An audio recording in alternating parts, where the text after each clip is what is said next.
Okay, a few more. All right, we're going to get started. So now I'm extremely excited to introduce George, who's Director of Quality Engineering at Hilton.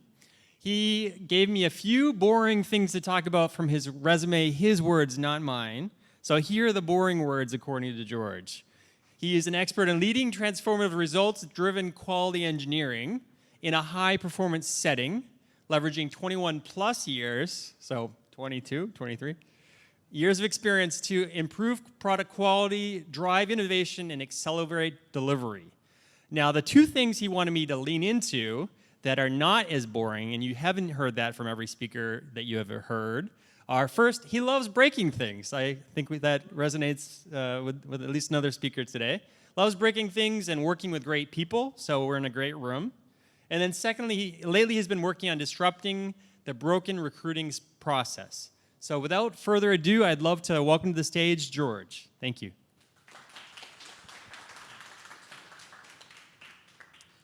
Thank you very much for that riveting introduction. I did tell him to say that. Hi, I'm George. I realize I'm in a really bad spot because I am going to be between you and lunch. They're going to bring out lunch. My crystal ball is telling me they're going to bring out lunch. It's going to smell delicious. No one's going to listen to what I'm about to say. So I'm going to try to make this quick, light, hopefully a little informative as well. All right. First, I have a confession to make. I should not have become a QA manager at Amazon. Here's the situation.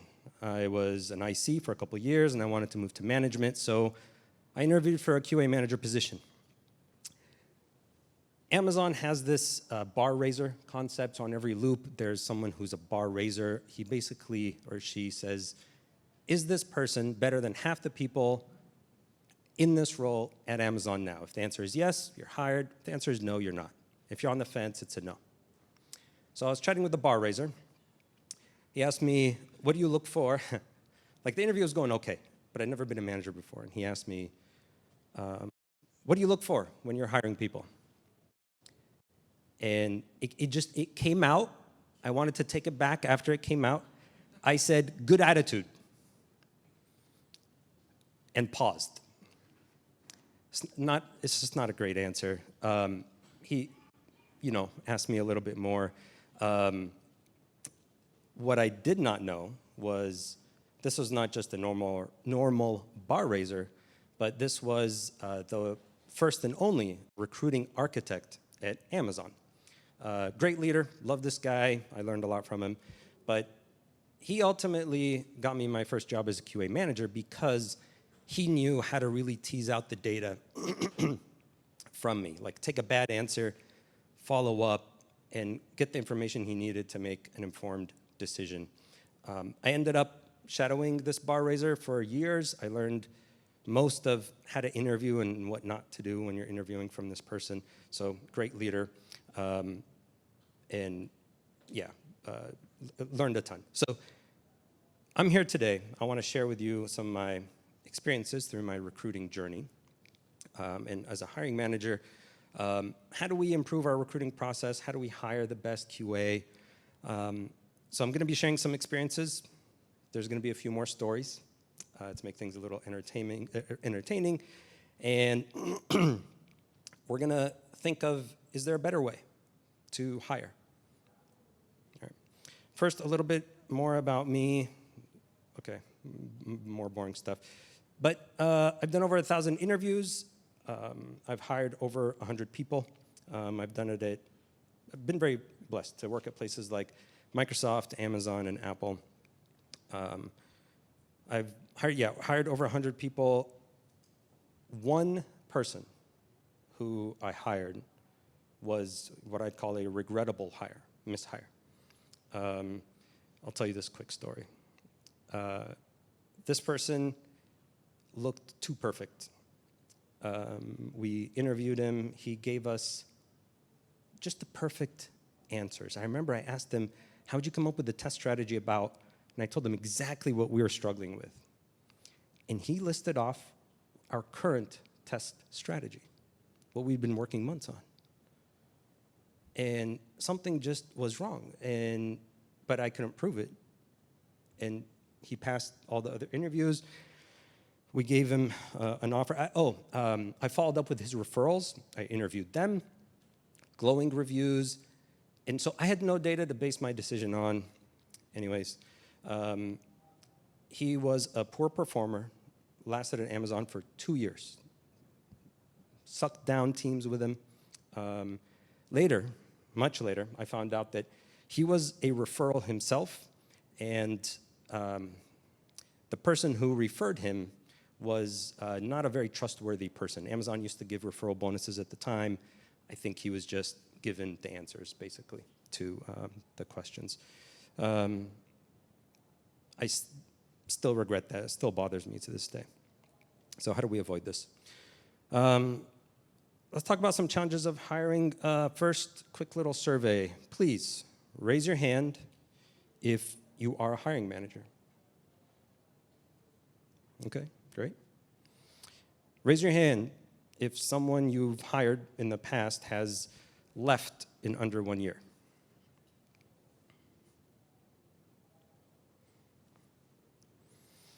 Raise your hand if you consistently send an offer to the first candidate that goes through an on-site loop with you. Okay. Yeah, was that a hand? No? Because I'd want to talk to that person.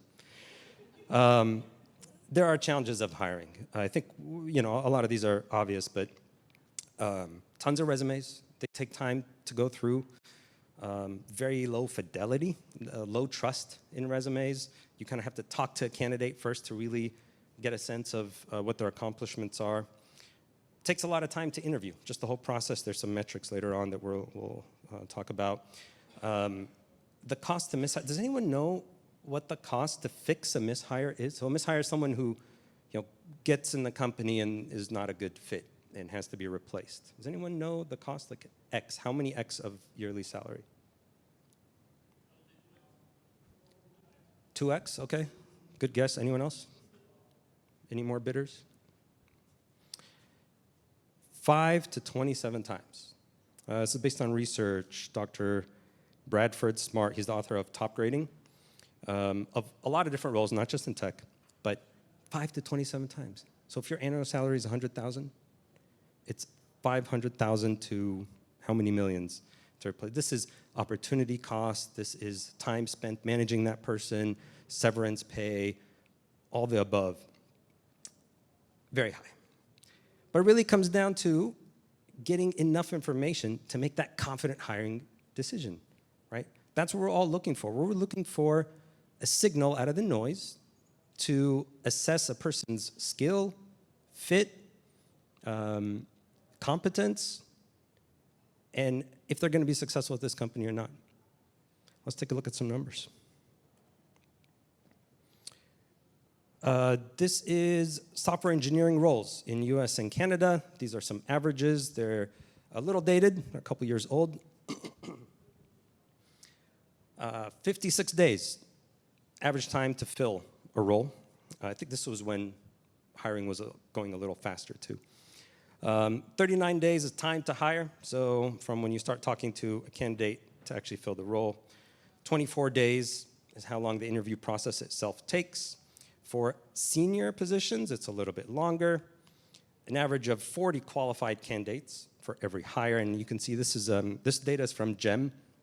This is like a scaled down version, but of the averages of how many get through each phase of the funnel. And finally, 13 interviews to make a hire. 13, I don't know if that's a big number or a small number. I don't know if less is more or more is more. So really what we want to know is, how do we get to high ROI? The time that we put into hiring till we get the signal we need to make a decision, how do we get there? A little bit more about some hiring statistics. Referrals do much better. They are 4 times more likely to get hired. One of my favorite statistics on referrals, 350% less likely to get fired. This is huge.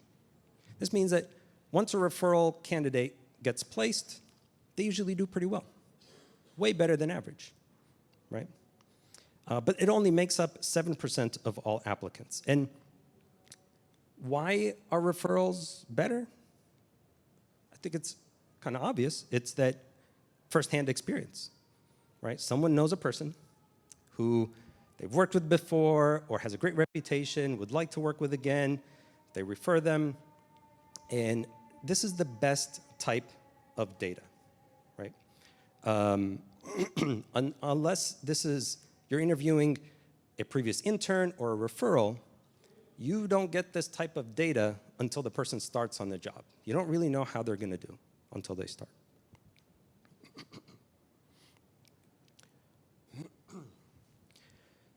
So let's look at the whole recruiting funnel. We're going to go through the process and see what could be optimized at every step, some top kind of tips and tricks. Our goal here, again, is ROI. We want to get enough data to make that high confidence decision in the least amount of time possible. So we're going to talk about, making the process more efficient, maximizing data. And I know as hiring managers, collectively, we probably know most of this. Like if we all got together and put all our minds together and top tips and tricks, in my experience, it's not always implemented, right? Like I've worked a lot of places where everyone complains about the interview process, but it stays the same. So we'll talk a little bit about that too. First, little warning.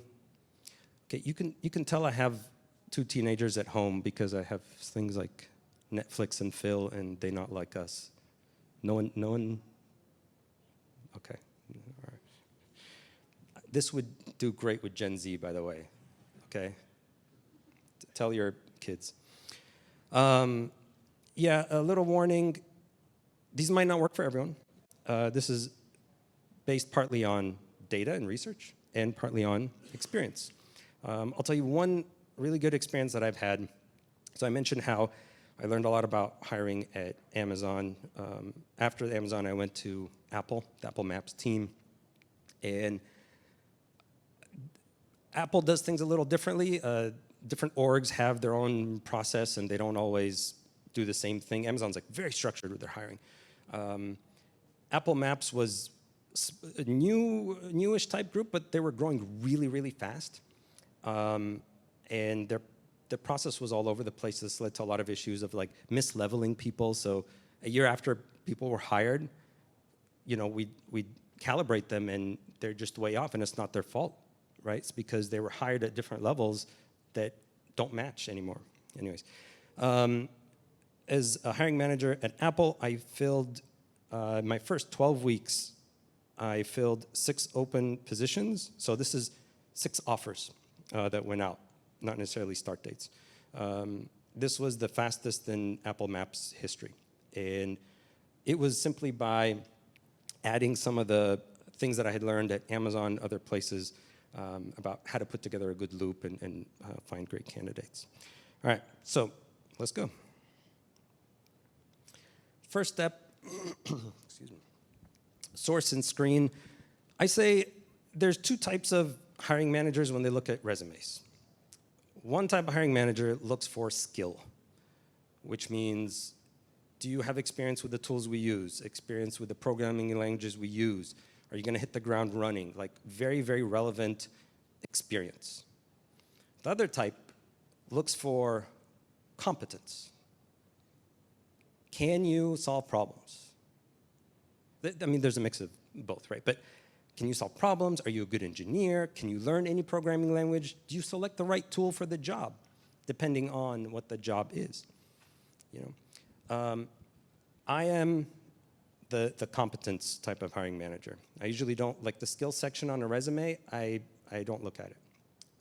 I don't care that much what tools, it's just what they've been exposed to. I want to know the impact that they've made in their previous experience. I think maybe some of you that I know who I've worked with before here, this is repetitive for them. But I tell people all the time, put your impact on your resume. Don't tell me what you participated in. Don't say, organized or collaborated with, like those 4 bullet points that my introduction, well, they were like fluff kind of resume things. They didn't really say that much. They just say, oh, I'm really awesome. Competence and impact, that's what I look for. To make the process a lot more efficient, in the application, all the HR questions should be there. So you should screen out candidates before a human talks to them. Screening for location, compensation expectations, any other sort of things that would restrict them from being a candidate for in the role or make them a great fit. Put that in a form, screen it out, right? You don't need to talk to people who won't be able to do the job at all. Then a 30-minute tech screen by HR.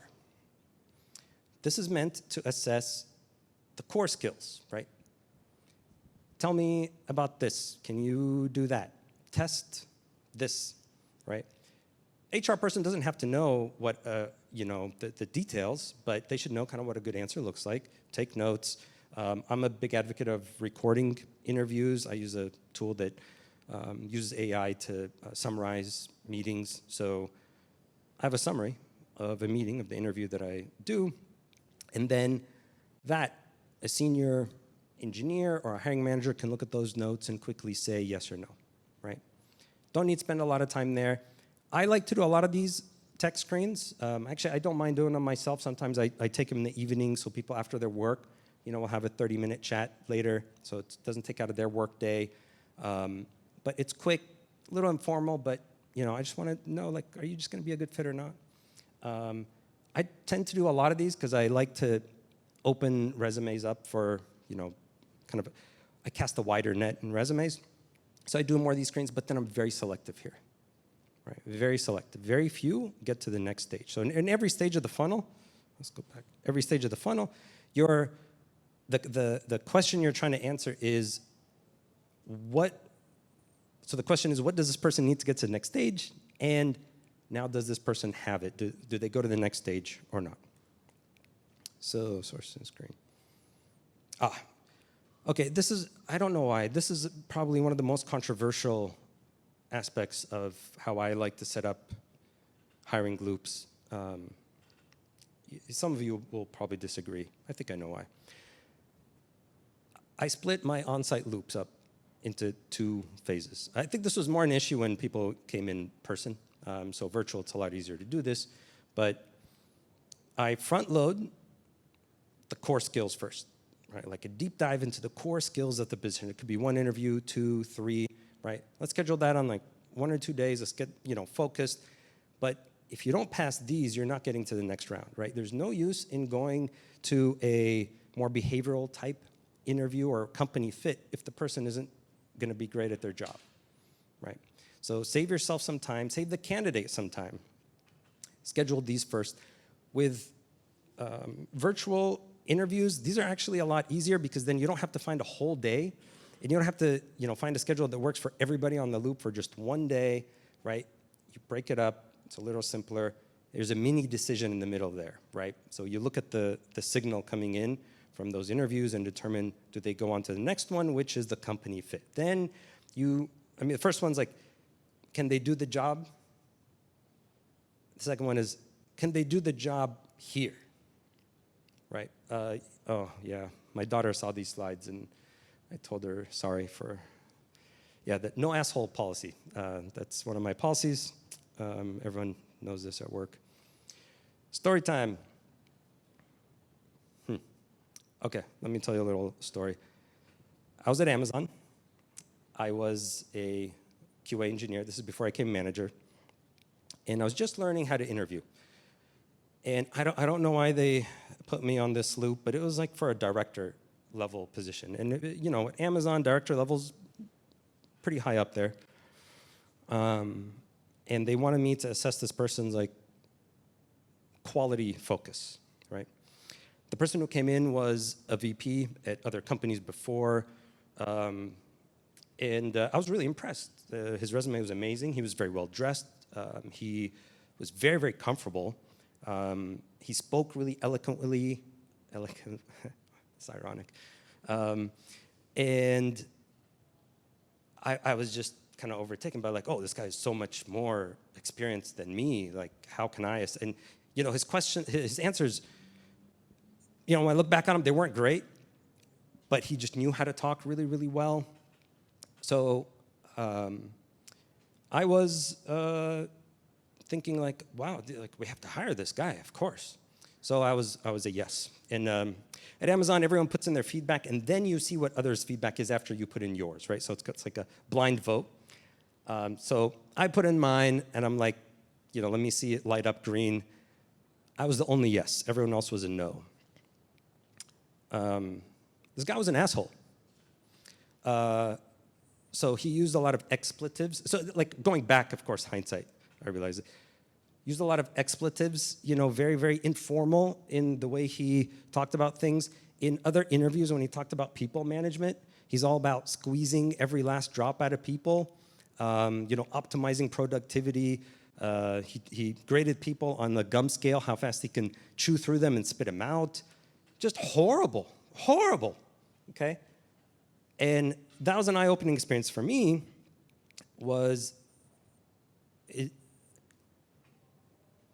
it's better to have a team player who's trustworthy than a rock star, right? Who's gonna take down teams, burn bridges. Like, we've all worked with these type of people. No one wants to work with these type of people. They really, drain the life out of, even if they show some productivity, it never lasts. There's a great book called Good to Great, by the way. Highly recommend you guys read this. It's about leaders whose impact lasts after they leave and what common personality or characteristics they have of those type of leaders. Really, really interesting. Anyways. Oh, shoot. Okay. I'll try to go quick. Coca. Let's look at quality engineering competencies. Coca. I look for 4 things. Core competencies of the job. Depends on the position, but for QA, can you test? I will toot my own horn here. This is my claim to fame with my kids, is I have a YouTube video that has over, I think, 215,000 views. It's about testing. It's about how to test a pencil.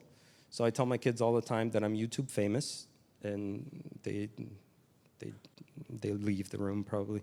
But can you test? Right? If you're a QA, you have to test.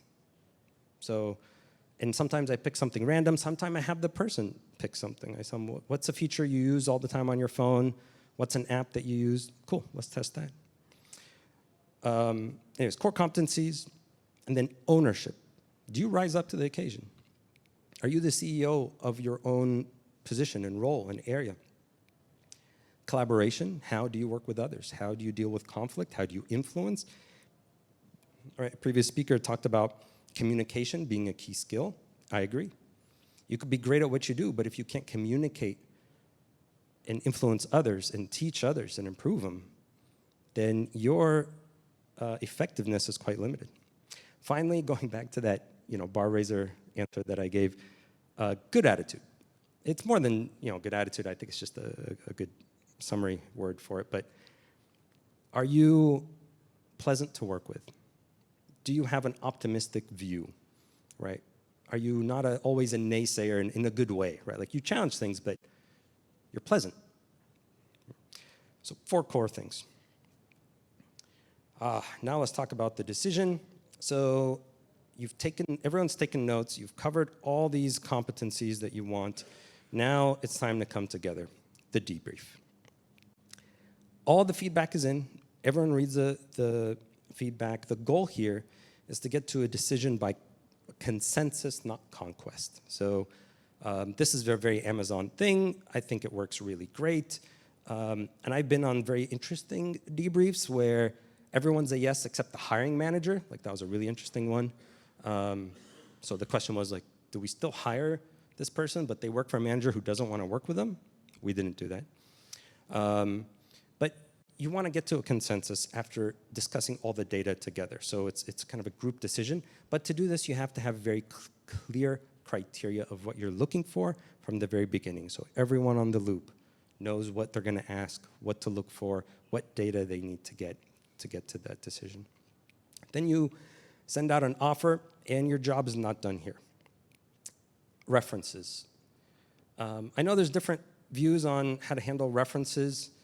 I actually like, I can't claim this as mine, but someone says before they talk to a candidate, they interview their references first. Okay, interview their references, right? Like, tell me a person you work with, and I'm going to interview them. Okay, I don't want, the CTO of the company who barely knows your name.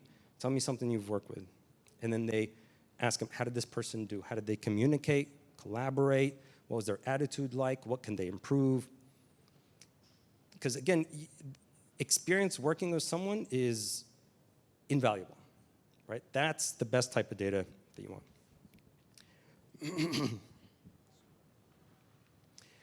Finally, we're not done because you need to onboard this person, assuming they accept the offer. And this has to go successful. It has to be successful for the whole candidate experience to be successful. I got 5 minutes, but the food's not out yet. All right, fine. I'll hurry. Okay, have an onboarding plan. All right, cool. So we wondered, is there a better way to do this, right? Given that how much better referrals are at not just being hired, but being successful on the job, how often this data is actually left out from the hiring process, how only 13 interviews to make a hiring decision, I don't think that's enough. And the cost of a mishire is so high that this decision is so important, and we don't give it really enough time, and it's a huge risk. So at InnovateQA, we think we've come up with a better solution for this. Shameless plug, by warning, shameless plug. We take candidates through a 6-week program where they work on a real-world product. They ship a feature. We evaluate their performance just like we would at a real job. We're all hiring managers ourselves with 20 or more years of experience in the tech industry. We deliver not just a resume, but a whole portfolio of work, including peer feedback, performance evaluations, so hiring managers know strengths, areas to improve, output of work. They can look at documentation. They have so much more information. Think of it's an intern who's worked at your company. You can talk to their manager and know exactly how they performed on the job before making that decision. And we don't leave them once they get hired. We offer 90 days of career coaching. So we try to be that matchmaker between candidates and open roles and make people successful, not just interviewing, not just getting the position, but staying at the company. Let's go through some best practices. Okay, I'll skip this next story. Yeah, if there's one thing that I'd want to say, it would be, as much as possible, try to remove your bias from the interview. I've been guilty of this myself. Like I said, that VP who I was very impressed with, I had a bias, right? A positive bias, and that clouded my judgment. What I try to do to remove this is first identify if I do have a bias, like if I really like someone or don't like someone, try to be cognizant of that. I don't read previous feedback from other interviewers, and I give the person every chance possible. So this means if they gave me a really bad answer, I don't stop. I ask a different question or follow-up questions. And one key thing that I always try to do is I try to find the superpower of each person. Everyone's good at something. What is this person good at? And I don't stop until I find it. I never end interviews early because they're potential customers.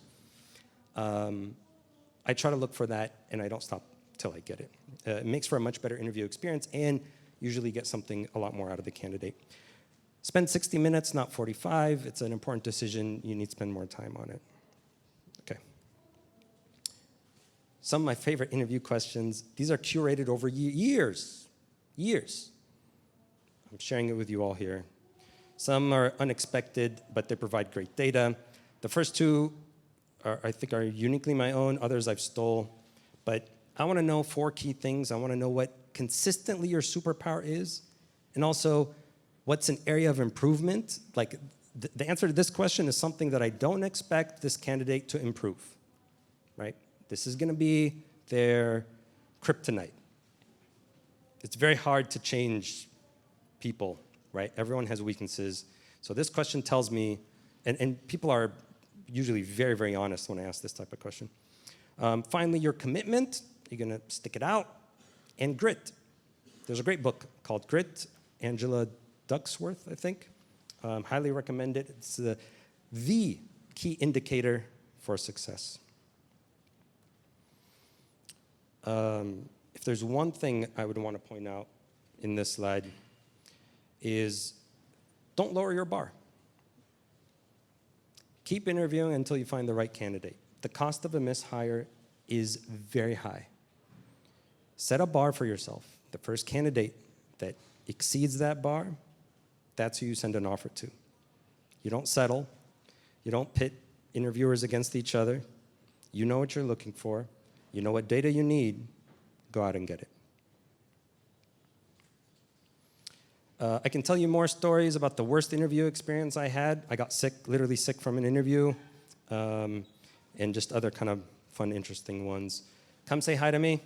I'd love to hear your experiences as well. Good interview questions, bad interview experiences, embarrassing interview answers. I like those ones. If there was time for questions, I would take them now, but one question. Yeah. Why are you against homework? You're less life. Oh, yeah. Good question. I think that's another controversial one. I've never seen this done well. First, homework takes time from the candidate. My experience is rock star candidates are really busy doing rock star stuff at their job, and they have a life, right?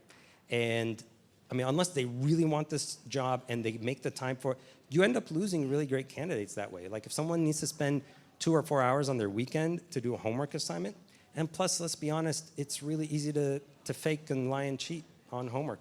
Even tools like HackerRank, where they try to build in like some cheat detection, it's not perfect. I tried it. It didn't work. And yeah, very low signal to noise. Not effective, low fidelity. Yeah. So the thing you didn't mention there is about giving feedback after the interviews to the candidate, and I'd love to hear your thoughts on that. No, I never give feedback to candidates. As much as I'd love to, I like helping people. It's just a liability. I never, ever, nothing. It's a liability. I don't want to say the wrong thing or something and someone sue our company or misinterpret something. I try to be fair and unbiased, but it's just never give feedback, ever. One more, hurry, quick. Yeah, meta question, but how do you hire hiring managers using this? Wouldn't they know the inside funnel for your company? Hiring manager inside the funnel. Okay, let's talk after. Because I think I know what you're saying, but I'm not sure. Okay, thank you all so much. Come and say hi to me. Love to talk to you. Thank you. Thank you.